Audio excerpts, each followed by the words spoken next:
Hi guys, welcome to Bake and Cook with Hari. நேத்து வீடியோல டே 7க்கான நவராத்திரி பிரசாதங்கள் பார்த்தோம். நீங்க இன்னும் பார்க்கலனா கீழ டிஸ்கிரிப்ஷன்ல லிங்க் தரேன் போய் பாருங்க.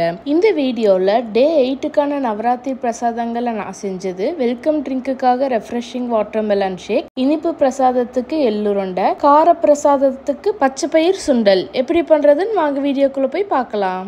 ரெஃப்ரெஷிங் வாட்டர்மெலன் ஷேக் செய்யறதுக்கு மிக்சர்ல 1 கப் வாட்டர்மெலன், 1/2 கப் தயிர், 1/2 லெமனோட ஜூஸ், ஐஸ் கியூப்ஸ், 2 ஸ்பூன் சர்க்கரை சேர்த்து அரைச்சு வடிகட்டி ஐஸ் போட்ட சர்விங் கப்ல ஊத்துனா ரெஃப்ரெஷிங் ஆன வாட்டர்மெலன் ஷேக் ரெடி. எள்ளுருண்டை செய்யறதுக்கு கடாயில 1 கப் வெள்ளை எள்ளு சேர்த்து லோ ஃப்ளேம்ல லைட் கோல்டன் கலர் ஆகிற வரைக்கும் வறுத்துக்கோங்க. வறுத்ததும் அதை பிளேட்டுக்கு மாத்தி ஆற விட்டுருங்க. எள்ளு ஆறுனதும் அதை மிக்சருக்கு மாத்தி பவுடர் ஆகிற வரைக்கும் அரைச்சி எடுத்து கூட 1/2 கப் வெல்லம் சேர்த்து 1 நிமிஷத்துக்கு நல்லா அரைச்சு அதை தட்டுக்கு மாத்தி கட்டி இருந்துச்சுன்னா அதை உடைச்சு விட்டுக்கோங்க.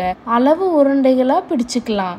நான் பிடிக்கிற அளவுக்கு உருண்டை பிடிச்சிங்கன்னா இந்த ரெசிபிக்கு 15 எள்ளுருண்டை கிடைக்கும். பச்சை பயிர் சுண்டல் செய்யறதுக்கு கடாயில எண்ணெய் விட்டு சூடானதும் கடுகு, உளுத்தம்பருப்பு, கடலைப்பருப்பு, கருவேப்பிலை, 2 வரமிளகா சேர்த்து வதக்கி 1 கப் வேக வச்ச பச்சை பயிர், தேவையான அளவு உப்பு சேர்த்து நல்லா மிக்ஸ் பண்ணி 2 நிமிஷத்துக்கு குக் பண்ணிக்கோங்க. அதுக்கப்புறம் ஸ்டவ் ஆஃப் பண்ணி 1 ஸ்பூன் துருவின தேங்காய் சேர்த்து நல்லா மிக்ஸ் பண்ணா பச்சை பயிர் சுண்டல் ரெடி. ரெசிபிஸ் ட்ரை பண்ணிட்டு எப்படி இருந்துச்சுன்னு கமெண்ட் பண்ணுங்க. லைக், share and subscribe பண்ண மறந்துடாதீங்க. Thank you for watching the video.